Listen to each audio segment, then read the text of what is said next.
All right, so it looks like we are going to start this new game. This is going to be game 2, guys. This is Team Complexity versus Team EG. This is the bottom semifinals, bottom bracket semifinals.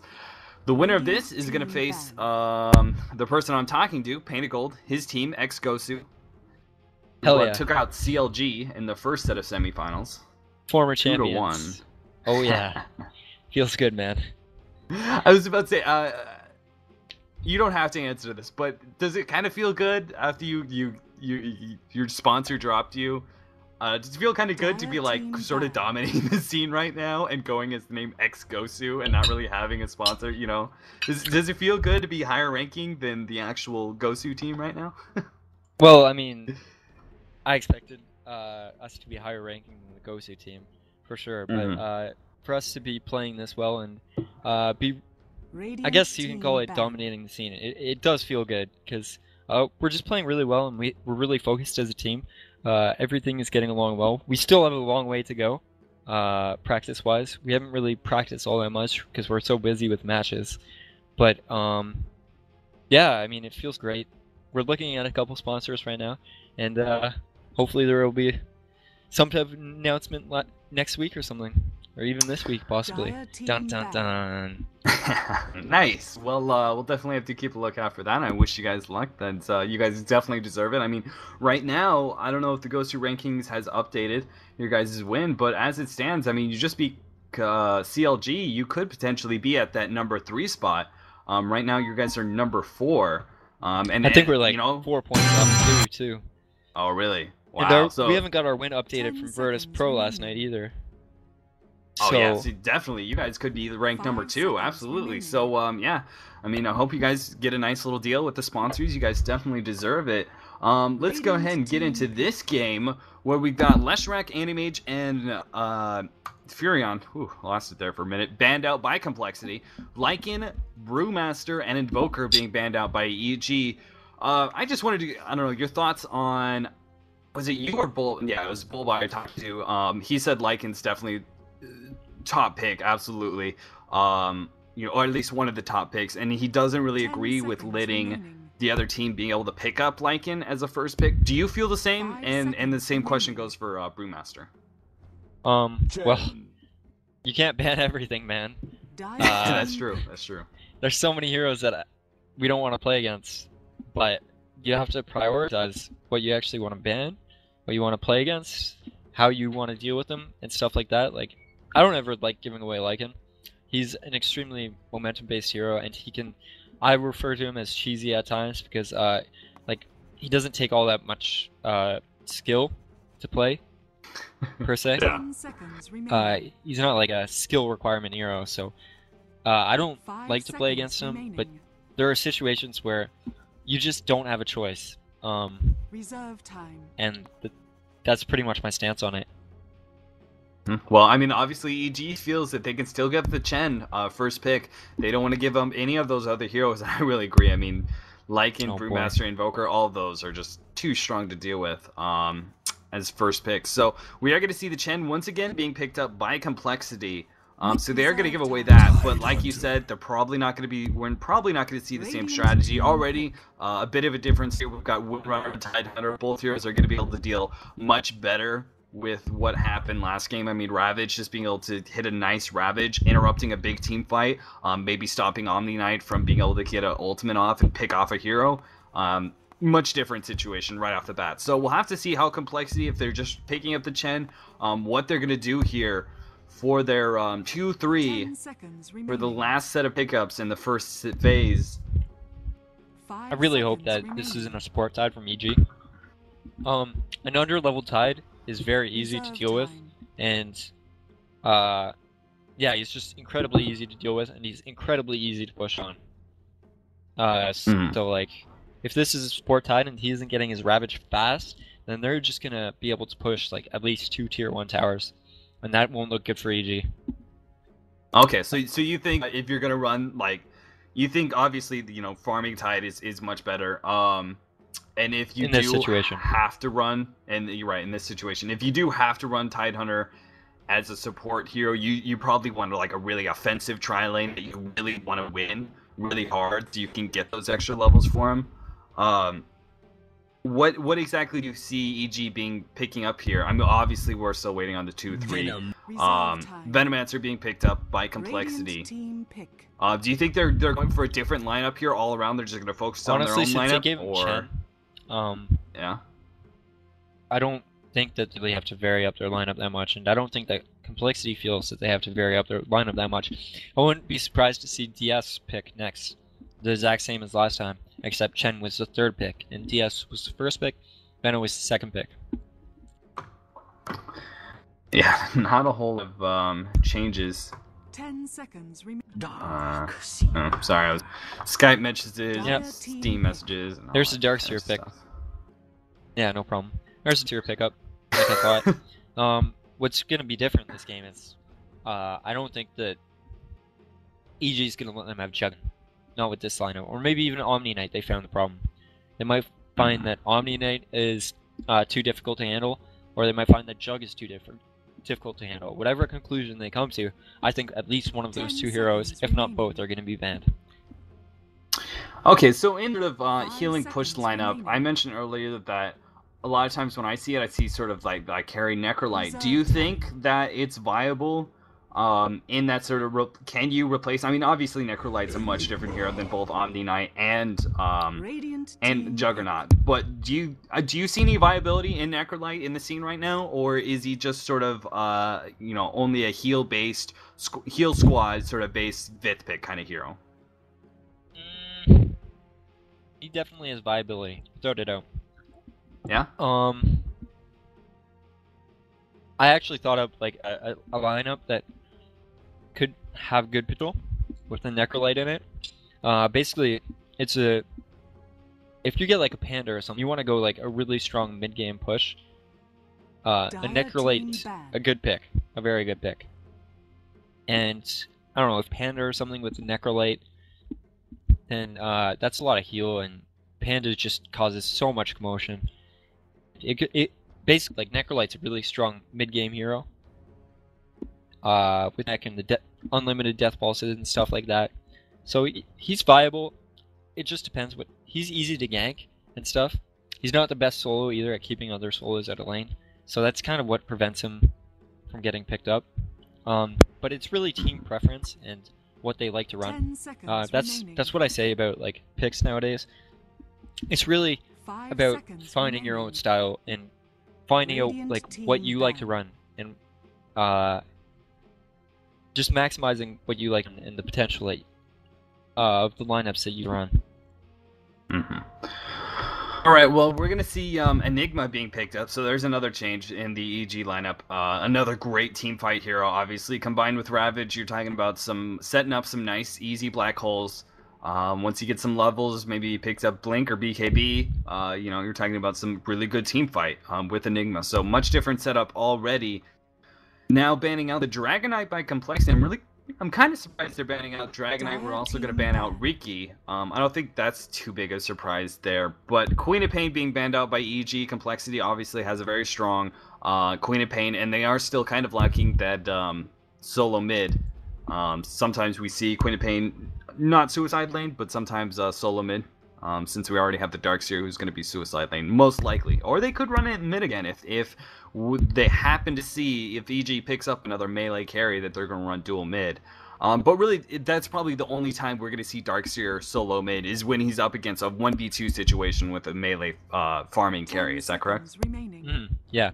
A dead giveaway for Complexity's side, and with a lot of lineups, is who's playing what. Like, Hannah Montana is playing Darkseer. He's going to be solo suicide most of the time. Like, I'd say 60% of the time at least.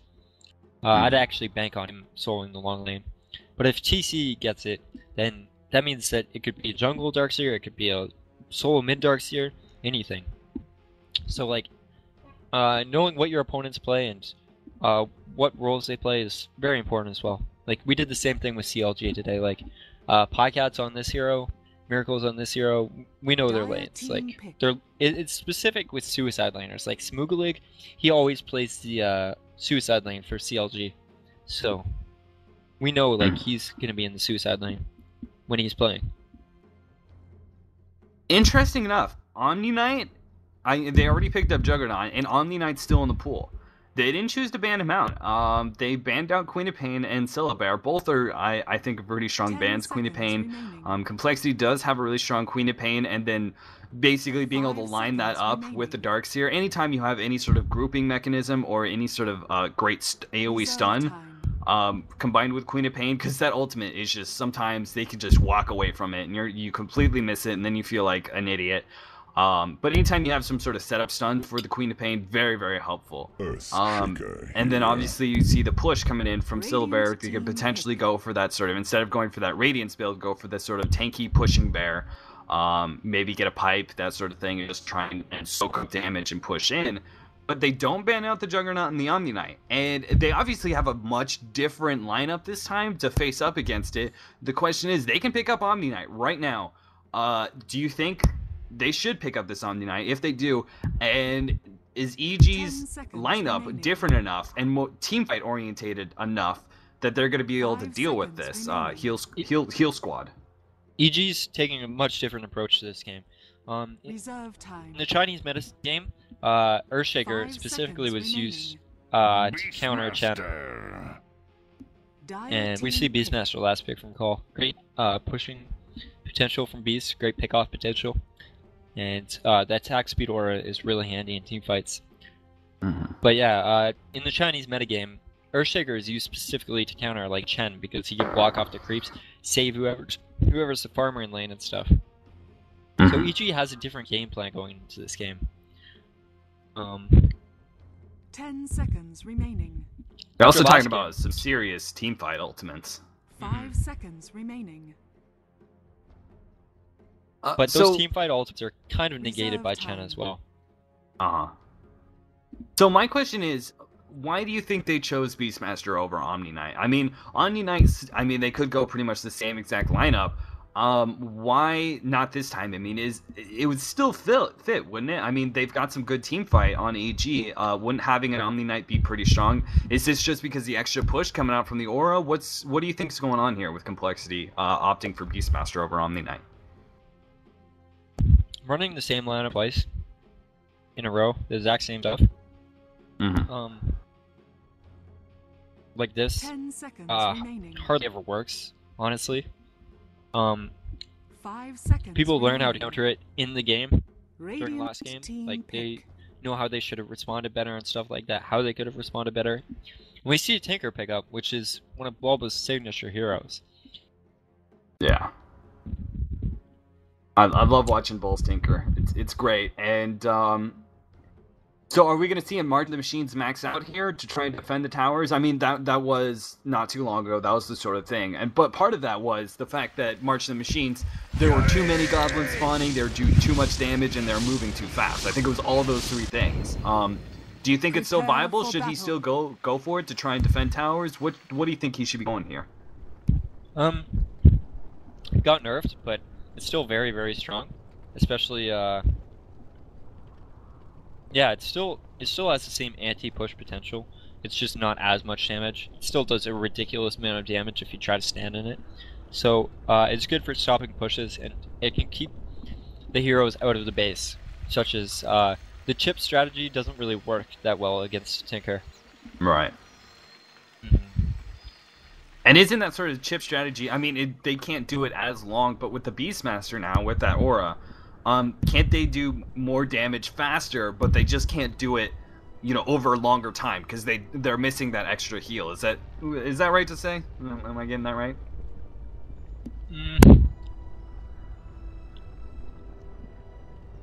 It's more of Omni Knight. Juggernaut can still heal them full with his ward. Omni Knight, they're losing the physical damage immunity that allows them to push if they get gone on, and it's kind of a security measure, It's a giant shield, basically, right, to prevent you from going on them, because an Omni Knight's back there waiting to GA and repel if necessary, and yeah. So March of the Goblins doing physical damage, that's another thing. Geo being able to dodge magic damage with the spin, that's just another little mechanical sort of thing. He's gonna be able to do damage that way. But either way, like, he could go for the bursting, you know, laser rocket build, or he could go for the rocket machine build. It's just either one is strong. They're just kind of different at this point. Like, one is popping a hero before they can try and get off the heels. I think March is definitely the build to go this game. Okay. Because you're going to be wanting to stop them from, like, diving your towers. You're going to want them to get off your towers and stuff. Laser gets you in a dangerous range. It's way too close cast range, so it's dangerous to even cast a spell against Roar and Darkseer Vacuum and stuff. So I think it's definitely March for the machines for Tinker this game. Unfortunately, they are on the Dire side, which, you know, Dire advantage, you know, that whole access to Roshan is good and all, but as a tanker, you know, middle, you're much easier to just run up the hill and stack Ancients that way. I was thinking, are we going to see like a Tidehunter solo top, and then we're going to have Earthshaker babysitting Windrunner at bottom, and then when Earthshaker feels like Windrunner is safe, he just stacks the Ancient? Like, that's what I'm guessing here. We're going to see some Ancient stacking for Bulba just to get those extra levels. Do you think that's going to happen with the Enigma in the jungle, or what do you think the lanes are going to be here?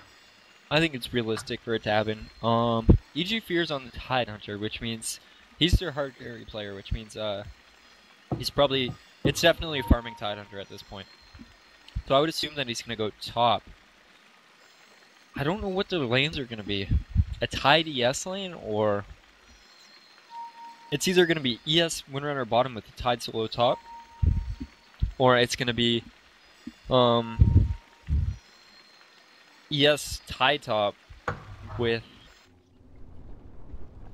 Tinker mid and Windrunner solo bottom. But I'm thinking it's going to be, I'm not sure, it's either Windrunner ES bottom or it's Windrunner solo bottom, and ES is going to make his way top with Tide. But that's not a strong lane.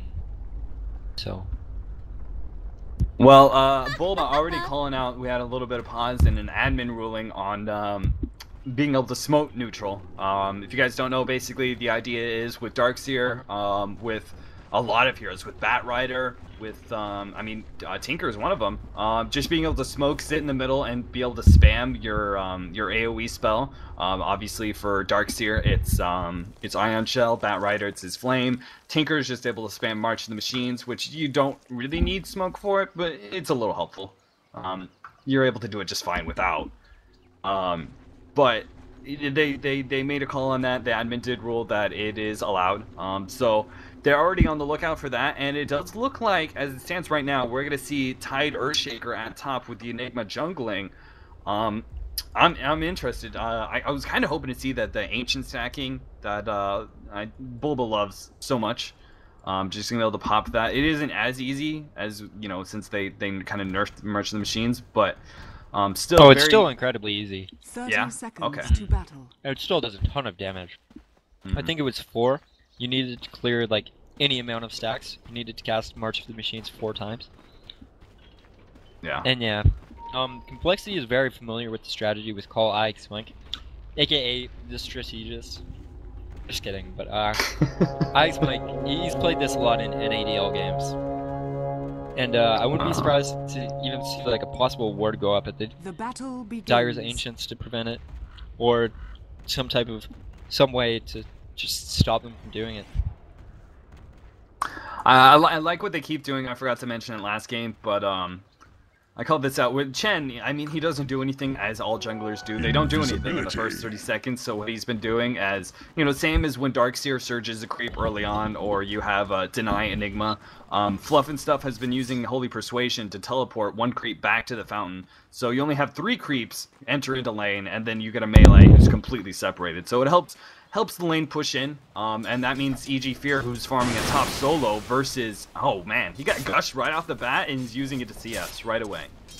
Interesting, he didn't even go for Anchor Smash. He knows that pretty much, if he gets in with melee range, combined with the slow from Mike, and the Blade Fury damage early on, he just can't get anywhere near them. So he goes for Gush. The question is, what is he going to do in this lane? I mean, obviously, they're going to be very, very aggressive, just like they were last time. Complexity just taking down the tower very, very quickly. Does Tidehunter go and try and neutral with Enigma? What do you think he should do here? Fear is not going to have a good time. Neither is this Enigma. At this point, I think IX Mike should be going with the Chen. Chen and Venomancer will crush an Enigma and Tide both in the jungle. And Chen alone beats Enigma in the jungle. But a Chen Venomancer, that's probably one of the strongest combinations at level 1 for rowing and preventing people. So right now, Complexity has a huge lane advantage to even start with. Enigma's just going to straight up pitch top lane and go to the enemy jungle. And Fear is probably he's just going to get messed up top. He's not going to be able to get XP, he's not going to be able to get any farm. He's a big sacrifice, basically. Right now at bottom, Darkseer has already been massing out the Ion Shells very quickly. Has already got that Sage's Mask.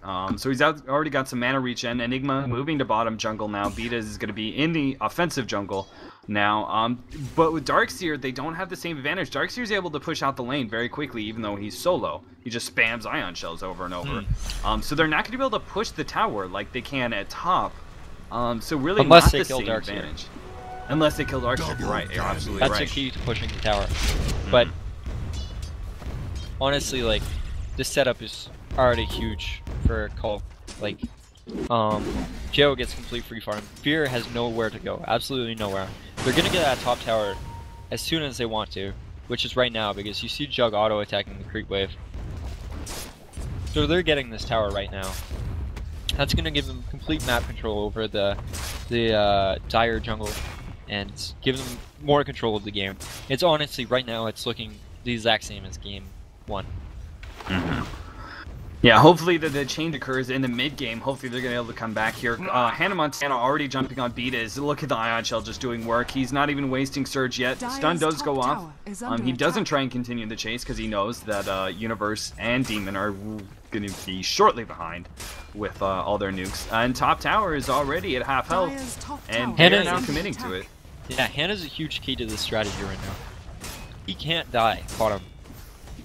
If he doesn't die, then he can keep Ion Shelling creeps and get them away from the tower completely. There's no way they're going to be able to push that tower, and Complexity is going to be able to push 2 towers top.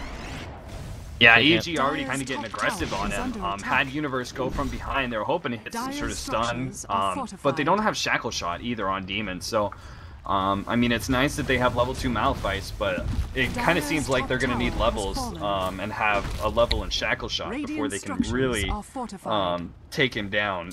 And really, it's up to Hannah Montana to make a mistake in positioning. Like, he can't be near trees, he can't get hit by the Shackle Shot or get blocked Yeah, he just off. needs to keep Ion Shelling creeps, taking it down. And Universe smartly pulls Creep Wave to the neutrals to get rid of all the creeps, so that they're going to be able to take that tower.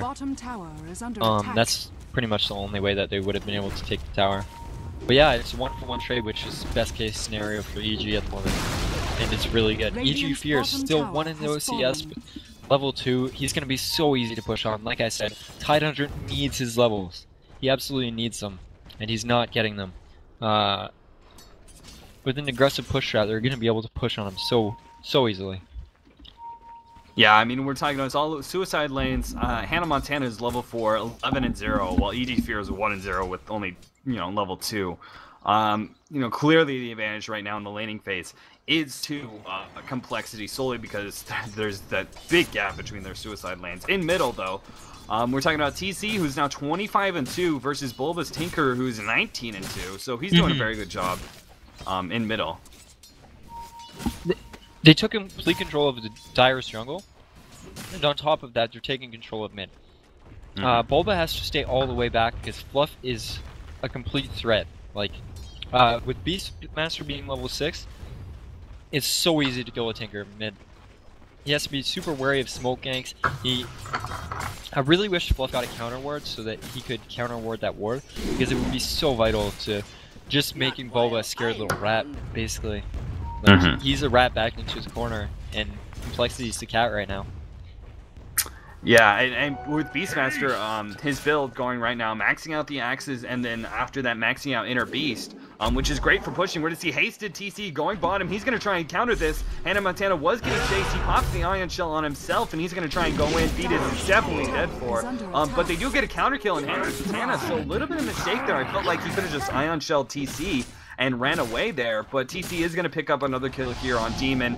He pops the wind run, popping the potion as well, really smart, but I don't think that's going to be enough. Oh, Haste is actually going to run out. He's going to be just fine. Really great play by Demon, popping the wind run, knowing there was no mana for axes.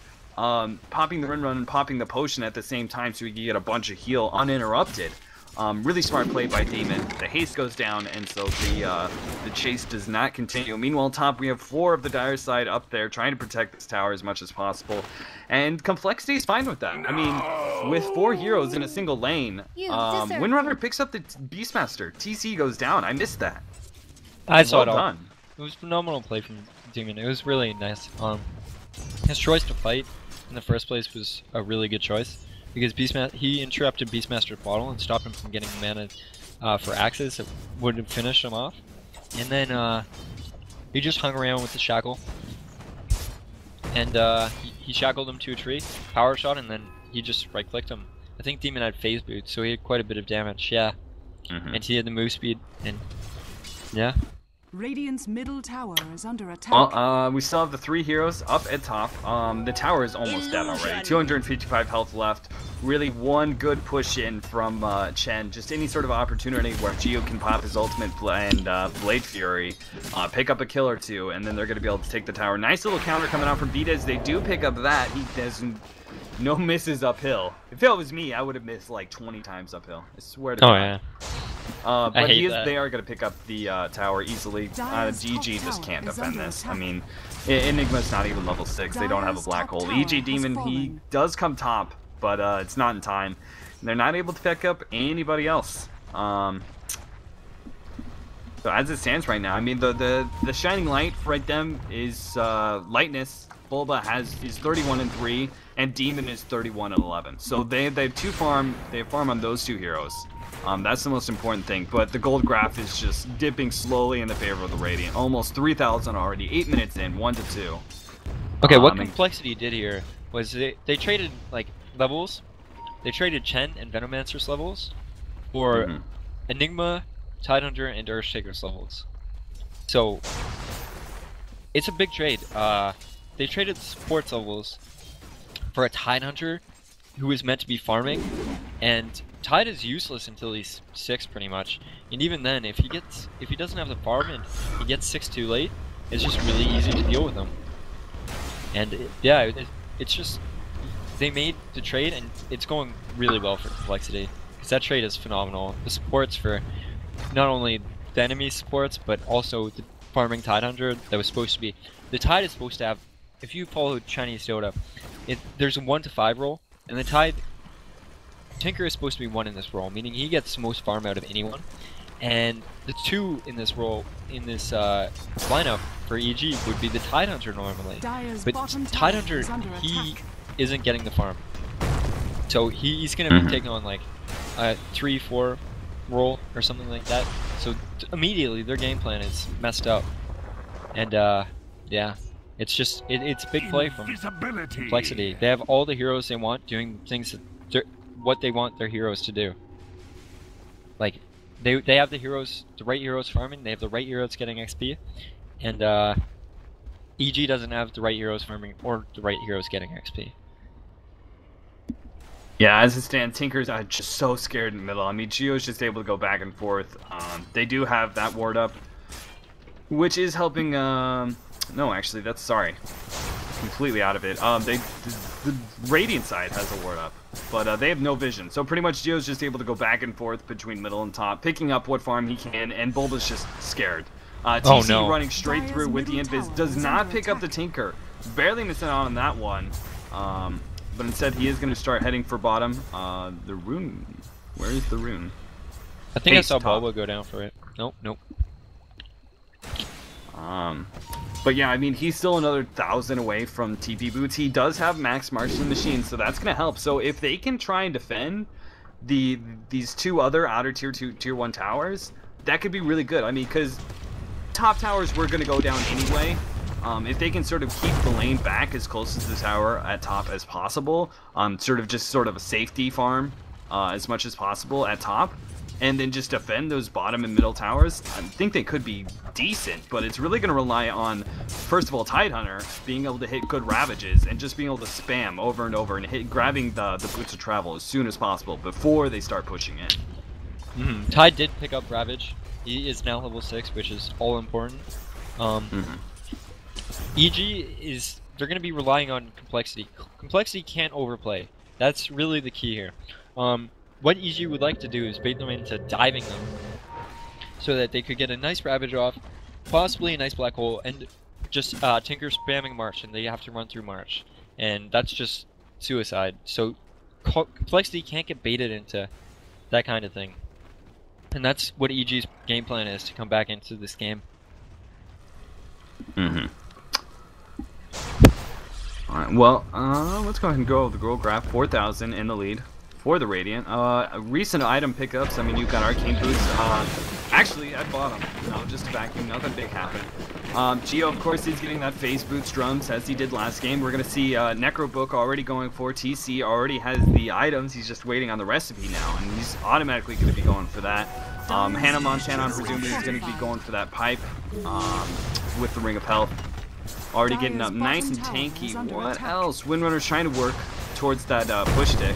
Oh, look at that. Look, Chen creep on top of Iron Shell. It's just insane. They pick up the tower at bottom. They're going to force a fight here. Here goes. Nice Ravage hitting 2 heroes. The teleport is going off. IX Mike gets out from the teleport. Oh my god. And the Surge as well, saving Fluff and stuff. Now, Hannah Montana's a little bit of trouble. He's going to be able to teleport away, and I don't think Beat is he going to hit the stun? He misses out. He barely misses out on that one, so the only hero they pick up is Chen, which they had to go on a little bit of chase there for that. So trading a Chen for a tower on top of that Juggernaut, it was just free farming away up at top.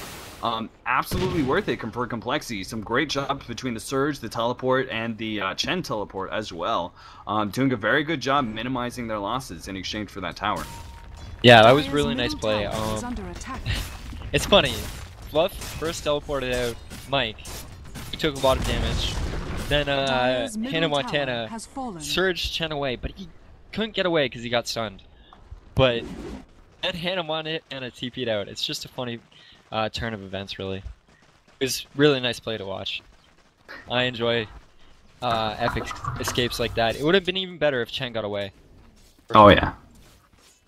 Nice little shackle by Demon, stopping Geo from jumping on him. He Necronomicon now picked up by the Beastmaster, so he does have that, and once he gets level 3, that's just going to be added push.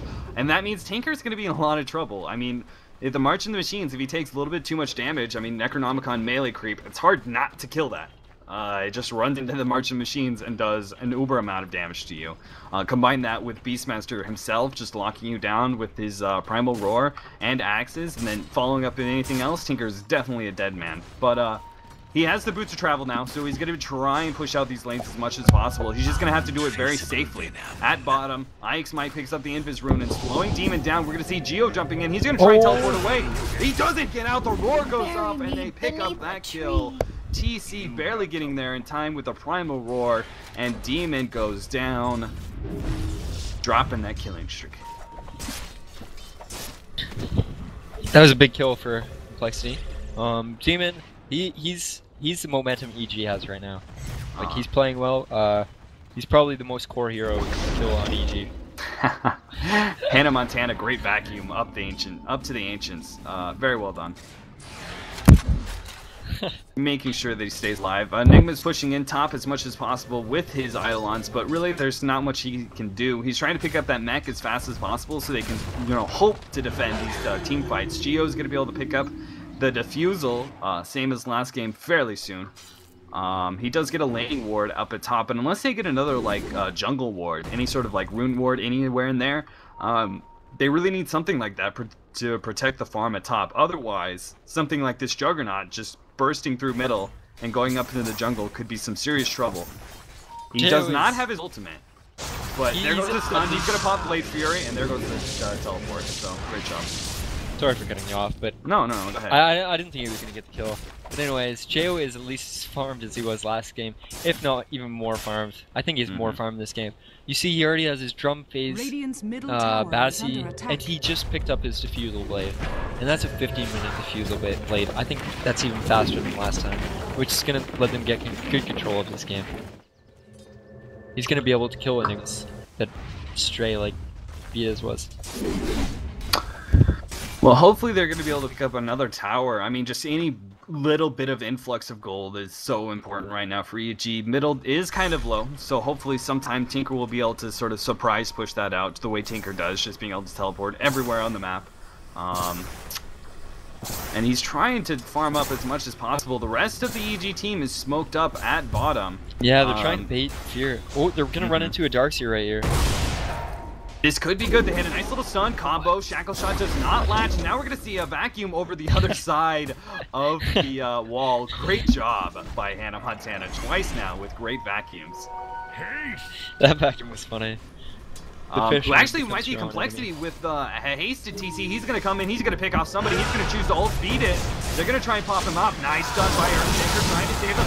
Big Ravage coming out from here. And now Geo's trying to pop it with the Blade Fury. Nice vacuum coming in. Black Hole does not lock down Geo, and Geo picks up the Enigma kill. Everybody's low on Complexity. Picking up one kill. Oh, Geo gets a nice little heal in. And Bulba is trying to chase him down, but look at all of Complexity. They only pick up one kill there, but all of them were just so low. They just needed a little bit of extra burst there, and they could have potentially had a big turnaround team fight there. Yeah, for sure. Things went... At first I thought things were going really well for Complexity, and if that hole got off, it was interrupted a second after it was cast, but if that hole got off, that was 3 dead heroes in that hole, guaranteed. Tinker was TPing back in, and he had rockets up, and he can refresh the rockets as well. But yeah, that was 3 dead heroes. Luckily, I think a netter, Chen stopped it? I'm not sure. I didn't exactly catch it. I'm not sure if he... I don't know. I mean, I saw Geo just beating on him from behind. He was slightly behind. I thought he died.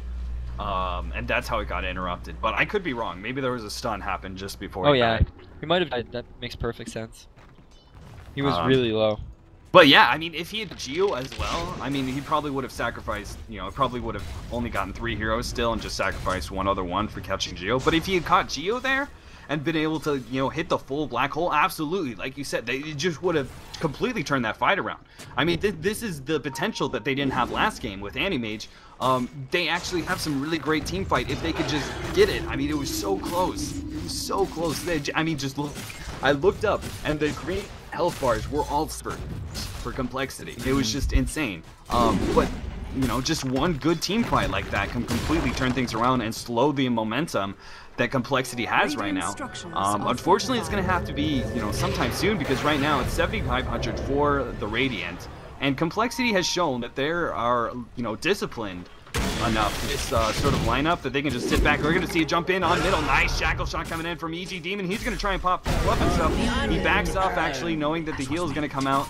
And so Bulba is the one who gets traded there. They use TC to lock him down. But still, at least only 1 hero went down, not 2. Yeah, I was going to say, Complexity should be doing something after that big team fight. They needed to heal up immediately, I think. And then just go for a 2nd tier tower or something. Ravage and Black Hole, they both have super long CDs, as well as Echo Slam. So that's a lot of their fighting potential as well. So if it's on cooldown, then they should be making moves with it. Ravage is back up. Beat still does not have Black Hole for another 30 seconds. So they're doing a little bit of damage to this tier 2. It's just, once again, I don't know, it looks like Complexity maybe heal up, maybe back off and farm some more. Now that Bulba's here, it's going to be kind of hard to keep pushing in. But yeah, I mean, like I was saying earlier, Complexity has shown sort of the discipline. Every single time they do one of these lineups, they practice it and they practice it and they know what to do with it. They sort of have the discipline to recognize when to keep farming and when there isn't really any sort of danger. Like, a lot of times when you're running with these push lineups, you feel pressured and you're like, oh, we gotta go now. We gotta, you know, push and end the game right now. But they're not. They slowly static push towers. They do a little bit of chip damage. They farm very well. They just kind of sit back and do that. And not fall into EG's great team fight. But we'll have to see if they continue to do that, or otherwise, I mean, just Earthshaker, Enigma, Tidehunter combined with March of the Machines, that's just so much AoE damage and huge team fight potential. Yeah, DC picked up his book 3, so he's finished his book 3, and I imagine we'll be seeing another book or 2 from complexity side. But I think a necessary pickup for Beastmaster this game would have to be a Necro, or not a Necro 3, a Blink Dagger. He needs to Blink Dagger. Tinker's hiding so far in the back and he's just spamming missiles and machines, and he's easy to locate because you have to cast within range of like the stuff you need to kill from marching machines. So I'm really hoping to see next item Blink Dagger for this Beastmaster. It would really make the world of difference if they could take out the Tinker. Or pick him off when he's solo farming or something like that. Up at top, Juggernaut. Oh, he almost has beat it. He is going to pick up that kill. With the phase boost. Does have the movement speed to be able to catch him up. And he is going to get out. Meanwhile, at bottom, we're going to see a little bit of push coming in from Complexity. Bulba's going to be teleporting right back there, and he's going to start spamming the marching machines. He's just going to have to watch out for TC's Necronomicon. It is already down. I don't see. Oh no, Melee Creek, they're still up, and they're in a nice little vacuum, knocking down 2 heroes. Oh my goodness, God. They pop EG Demon with the ultimate from Primal Roar, and now comes a Rabbit hitting 3 heroes. They're gonna try down Lockdown. Oh, Hannah Montana with the heals. The heals and the pipe saves him, and EG Fear's gonna go down now. 3 heroes down, and Complexity's gonna take the tier 2. Oh my goodness, just the heals and the pipe is just too much. That was hilarious, oh my god. Okay, you saw the Earthshaker running in, right? And TC had his book 3, and it was so low, the melee book 3 to 600 pure damage. So this Earthshaker, he just runs in. And he reminds me of like this Japanese bomber in World War II, the kamikaze pilots. They're just so resolved to take down win another no matter plane. the cost. Yeah, so he just, yeah. His goal was to get that Echo off, and he got that Echo off, but he died to that Necro. Yeah, if they could have popped Hannah Montana before the pipe, you know, that could have been a little bit of different fight. Oh, nice try with the vacuum, trying to suck him into the Roshan pit. That would have been huge. Oh, man. All right, Universe. He went in headstrong there. Pretty funny. Radiant's top tower has been Gold Graph 12,000 in lead for the Radiant, 10-4, 23 minutes in the favor of the Complexity. They have almost all the outer towers down. The tier 2 middle tower is the only one left right now. So a bit slower than last game. I think last game, like, the game was almost over by this amount of time. Oh yeah, it's because of the Dire. They had Dire side last time, which made it easy. Yeah. We're going to see a pipe coming out. They're jumping on Geo. Geo does have a Bob's Blade Fury. And, you know, they don't have anything to stop that. I mean, though they have Black Hole, I guess. But that is the only spell they have to stop Blade Fury teleports. EG's kind of looking at like, hey, Juggernaut just TP'd out. Let's try to get the mid tower. Oh, it's super low too. Nice. I think they'll be able to get it if Flex. Oh no, Flexi has a glyph. You don't ever want to give that up when you have this much of an advantage, especially to a Titan Fury who used his ultimate last team fight and an Earthshaker. Beatus goes down. Not sure if that ultimate was necessary, but Geo's just going to keep going, crushing kids. He's going to go on Universe now. They pick up those 2 kills. So the pipe and the ultimate down for Juggernaut ultimate in exchange for 2 heroes. But that's, I mean, they can't defend the tier 2 now. They can just spam marching the machines, but it's only going to slow them, not really stop them. This is a case. Hannah Montana jumping around. Oh, comes off the purge by Geo. Geo's really low now, but Bulba does go down anyway. Fear has double damage. He pops the Ravage now, but there's no one he can kill now. Hannah Montana is not going to go down. Oh man, that felt like if he had been in the position there, he could have been able to pick off Geo. He was so low. Oh man, Hannah had a huge bait with that too. Fear initially turned around to gush Hannah because he thought it would get the kill, and oh boy, he just couldn't resist the urge to kill Hannah. So that essentially got him killed, and because of that, I think that Complexity might take Rax here. There's a good likelihood. The plus yeah, nice little shackle shot. The healing ward healing everyone to full. And Ravage is even down when they're up. So I mean, yeah, we were just gonna have to not even the Black Hole, instantly popping him. Yeah, we see a Blink Dagger on Beastmaster, which was a great pickup. And yeah, Beatus died faster than anyone. Insane. Yeah, he's done for. So that is definitely a Rax down, and unless EG is able to defend a second Rax here, unless Complexity tries to like man up on a second Rax, which they aren't, They're very wisely just backing off, healing up, gonna take some more farm. Juggernaut's just gonna farm the jungle and that sort of thing. And they're not trying to press their luck, even though the game is hugely in their advantage. 20,000 gold lead now for them. I mean, it's just insane. Yeah. Again, I don't really see EG coming back from this. It would take a lot of sloppy mistakes from Complexity, and they just aren't the type of team that makes sloppy mistakes. That like loses games like these. They're so far ahead. All they have to do is regroup, win a fight. They could even try to chip away, but I don't suggest that. I suggest trying to win a fight first, and then just going for the next racks. Well, maybe EG, if they pick up the pipe on Tidehunter, that is something they can grab fairly soon. Earthshaker's nowhere near a blink. There are any items that they're close to being picked up. Volva has a push stick, but that's about it. They're gonna deny middle. Oh, maybe? Hannah Montana Here's hit 300 it gold once. off this pipe. That'll help a bit. Game change. Oh, Enigma has a mech too. That's pretty good. But I don't see this Enigma getting black hole off without a blink dagger. No. Like Enigma. I don't know. I would like rushing blink in this situation because the only things that can stop you are Darkseer and Beastmaster and Juggernaut ultimate. But if you have the patience and time to properly, oh, Fear's going down at the top lane. Oh, he barely gets out, and now nice little stun coming in from Universe, so they do save. The ultimate is down by Geo. So this could be, I mean, they're going to be able to maybe defend this now that the Juggernaut ultimate is down. He does have Manta, though. That's rough. Just spamming the Merchant Machines as much as possible, trying to push those lanes back and keep them out of the base. Such a farm advantage. Complexity is farming the entire map right now. Just starving the entire EG team. When did they pick up the Roshan? Regeneration. I think it was 22 minutes. Yeah, okay. So they still have another 3 or 4 minutes to go before the Aegis goes down. But, I mean, they didn't rush it last time. Even though they had the Aegis, they just let it die and went for the next Rosh.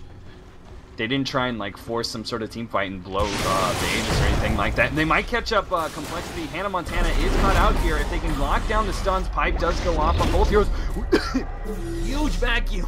Holy shit. Oh my god. What a vacuum. Throwing them over the cliff. He's still going to be in a lot of trouble here, but he's trying to get away. Poor guy. He's going to go down. He's trying so hard to avoid that shotgun shot, but... Holy shit, like when he did that, I breathed in. I was like, holy shit, I breathed in and a single spittle went down my throat and I started choking on it. Tidehunter at bottom, a little bit of trouble here. He might go down here. He pops the Rabbit, but Geo did have Blade Fury up. They might be able to get him out. Oh, big hit by Geo. Too much damage coming out. Nice little block off by Universe. Trying to save the Tinker from any aggro. Protecting Luba. Where was that Necrobook? Necrobook 1 on IX Mike. So more Necrobook. Vlad's on Chen. Stacking of the auras between the birds and the Vlads. Very nice. And now the ward just heals everyone to fall. So yeah, they're ready to go in. They have Manta and Aegis on Juggernaut. Yeah. I expect he has it's just so much damage. Yeah, popping pipe for the extra attack speed, and they're just feeding on the tower left and right. And they're trying to work on the March of the Machines and just trying to sort of do little bits of damage where they can, but it's just not enough. I mean, Mech is going to go off. Fluff and Stuff has an ultimate whenever they need it. Reaver on Beastmaster. He's going to tank it up after the Necrobook. So not going for the Blink Dagger like you suggested. Just going to try and be a big manly tank, I guess. Who? Beastmaster? Yeah. He had a Blink Dagger. Oh, he does have a Blink Dagger. I'm sorry. Yeah, he's had one for over 10 minutes now. I'm losing it. I just saw Reaver and I was like, wait, like he doesn't have a Blink Dagger in his inventory? I got it. Oh, there's another thing. Darkseer with the Blade Mail. I mean, they already have Necro Books, which the melee creeps might die to March of the Machines, but now popping Blade Mail as well. That's just cruel and unusual treatment to Bulba. Well, yeah, That's I really mean, what IX Mike has played a ton of NADL, and this was super popular in that in-house league for a while. So, people found that the best counter to this was you either shut the Tinker down, or you just buy a bunch of Blade Mails and just walk into spam March. The Tinker just dies. It just drops. That reminds me of, you know, popping Tinker Mine with Blade Mail on. He would just die. Yeah. That was hilarious. Anyway, we're going to see a pipe coming in. Complexity trying. There goes the wall. He's looking for some sort of vacuum, but it is level 2, so he does have a bit of a time. He doesn't have to worry too much about landing anything quite yet. They take down the tower. Now they're working on racks. This is the time to force stuff for EG. Yes, Ravage is off. Oh, big push in. They're going to try and pop this Universe. Pops his ultimate. They try and kill Love and stuff, but he gets his ultimate off. Now Geo's going to be able to throw his ultimate. TC popping his ultimate on the Enigma. He goes down. Fear goes down as well. 3 heroes up. Universe is cut out now. And so 3 heroes are going to go down. March of the Machines is trying to defend as much as possible, but shoutouts are already being called out. IX Mike already thinking that the game is over, and indeed it really is. 2 racks down. EG cannot pick up anything. They only have 2 heroes up. Top is pushing itself in with the creeps. The gold right now is 25,000 in the lead for Complexity. A very similar experience graph as well. There's just nothing left for them to do. And Complexity, I don't know if they're going to back up and heal up before they push in top, or... I mean, they still have the Aegis, even though Roshan is going to be up fairly soon. Demon. Demon pushing himself away from Geo as much as possible, but too much damage. Doesn't matter. Demon instantly buys out. Yeah, I think both teams know that this game is over. Yeah. There goes Roche. And they're going to farm that up, and then I think that's when we're finally going to see the final GG push. With the... oh no. No cheese this time. It's just the second Roche. But yeah, Necrobook 2 is going to be on IX Mike, and there's nothing that really EG can do about this, so... Roshan has fallen to the Radiant. See, it just feels sort of anticlimactic now, just waiting around for them to end the game. I want to do my wrap-up speech and say Complexity takes game 2, but at the same time, that just means I do my wrap-up speech and then we're just waiting here for the game to end. Well, I mean, EG, let me be optimistic here. Like, EG just needs to fight to go their way, like, and they're back in this, you know? You know what I'm saying? Like, just one fight. What, one fight or maybe 5 fights? Maybe 10 fights. Alright, well, here comes the final push incoming. Maybe. They're gonna smoke up, they're gonna circle around. They're gonna try some flanking maneuvers. There's not a hopefully single catch them off ultimate by surprise. on any of the big ultimate heroes, the 3. Ravage is almost up. True. I haven't looked at that. I was just looking at the green dots. Jo doing funky stuff. Canceling his attack. Oh dear, there goes the Ravage. He hits 3 heroes. But Hannah Montana, or Pumpkin Stuff, is almost dead. He does get the ultimate off once again before he dies. He doesn't even die. Now Gio's screwing up heroes left and right. Beat is going to go down. No ultimate from him on the cooldown. And Universe buy back. He bought back just in order so he can see if he can land an ultimate here. There goes the ultimate. They do pick up Fluff Stuff finally. 1 for 2 trades so far, but Universe, oh, he gets the push. Racks are gonna go down. Doesn't matter. Yep. Now can I call it? They kill the ward, and shout out to IX Mike, shouting out me and Korok. Big win for Complexity here today. A lot of people have been doubting Complexity because of the recent results in a lot of tournaments, but this goes to show that they've made it to the finals of this tournament. They haven't played easy opponents, I don't think. So, I don't know. I think we had probably one of the hardest brackets, but I don't know who they played, so I can't really speak on that. Yeah, I didn't get to talk about it, but because I didn't cast yesterday, but I did look over it, and I remember who faced up against, it was you guys. You played Virtus. Yeah, we played Virtus Pro. Yeah, so I think I would maybe have to agree with that. I don't know who Complexity faced up against. Actually, Fear. Oh, CLG had a really hard run too as well. They played CLG plus 4 friends. CLG had a really hard run as well. They played CLG plus DTS, I think, which was the hardest matches within the first day, I believe. Big shout out to 4 friends, really. They performed very well. I was about to say, they're another sort of up-and-coming, no-sponsor team. I see them a lot in a lot of tournaments. They play very well usually. They just don't make it all the way. It's really sad. Make it quarters or semis. In the GoSu League qualifiers, there was 8 of them. I think they made it to the finals 4 times. They participated in every single one, and I think they made it to the semis in every single one. Oh man. Alright guys. Well, that's going to be it. Complexity takes 2-0 versus EG. They're going to move on to the finals, which is going to be tomorrow. They're going to face up against my co-caster here, Painted Gold, and his team, ex-Gosu.